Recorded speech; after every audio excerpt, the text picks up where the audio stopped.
We're going to work another kinetics problem. We did number 4 on the extra kinetics problem sheet. This is number 7. We're going to work through this one as well. Again, it works similarly. First thing I like to do is start with the rate law. Rate is equal to K times A, B, and C. Now, I don't know what the orders are for A, B, and C, so I'm going to have to calculate them out. So when we do this, we've got to look at A when A is changing but B is not. So I'm going to do this one for A, which means my rates change here for A. Now, I'm going to come over here and try to do rate A here in the margin. So what I have is 0.1 over 0.05 raised to some power x is equal to, and I match my rates, 1.5 times 10 to the minus 2 divided by 6.25 times 10 to the minus 3. So when I look at this, this comes out equal to 2. So we have 2 raised to the x is equal to 2. So x is equal to 1 here. Okay. Then we're going to move on to B. B, you remember, you're going to hold A and C constant, so it looks like the best two options for B are right here, which means we're going to use these two for B. So what's happening to the concentration here is again 0.1 over 0.05 to the Y is equal to the ratio of the species here, which is 5.00 times 10 to the minus 2 divided by 1.25 times 10 to the minus 2. Remember, if the exponents are the same, then you can use this the whole number. So 5 divided by 1.2. What that works out to be is 2 to the Y is equal to 4. That means Y is second order. Now, when we go to do C, again, A and B have to be constant, so that looks like we're going to do this for C, which means we're going to do this set for C. So we've got the larger, which is 0.03 divided by 0.01 are my concentrations. So we're going to use Z here is equal to ratio of my rates, which 6.2 over times 10 to the minus 3 over 6.25 times 10 to the minus 3. This is going to be interesting. So we have is 3 to the Z is equal to 1.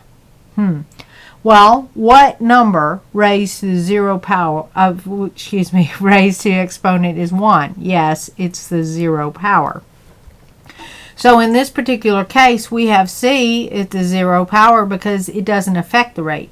So let's go back, and you can either write it in or not put it in at all. I've chosen to write it in and just put my exponents so that you can see what's going on here. Okay? So now I've got my rate law. It's first order with respect to A, second order with respect to B, and zero order with respect to C. Now, zero order is not uncommon in enzymes in biology, but in chemistry it's not really usual, but it's easy to do. You can also have negative exponents, but more about that at another time, but not in this problem. So the question is what is the value of the rate constant? Okay, so I can pick any experiment that I want. We'll do experiment 1.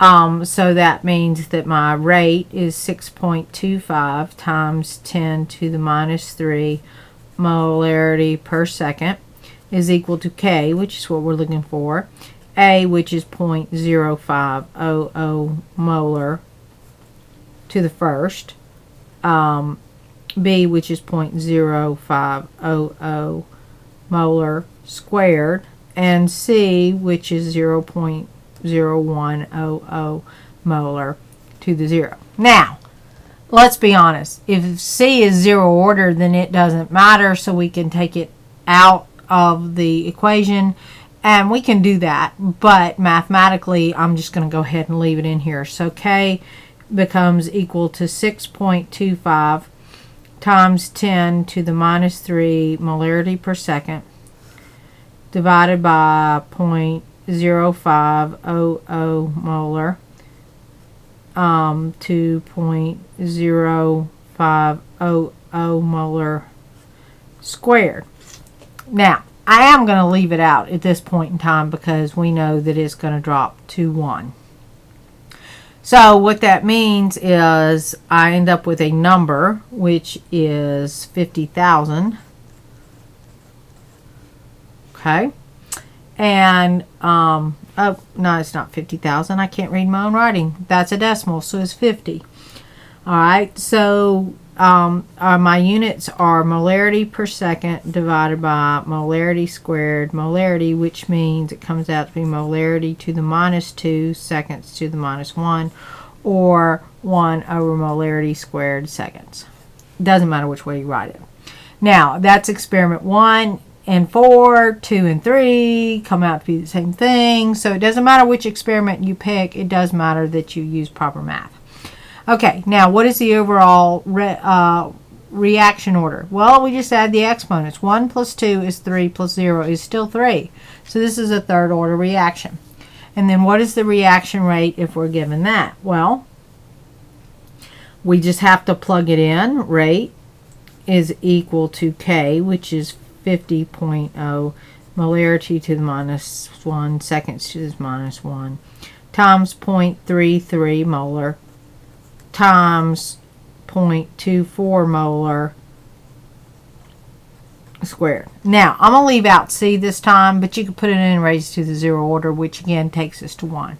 So overall, my rate comes out equal to 0.9504 molarity per second. So 0.9504. And we have completed the second rate law.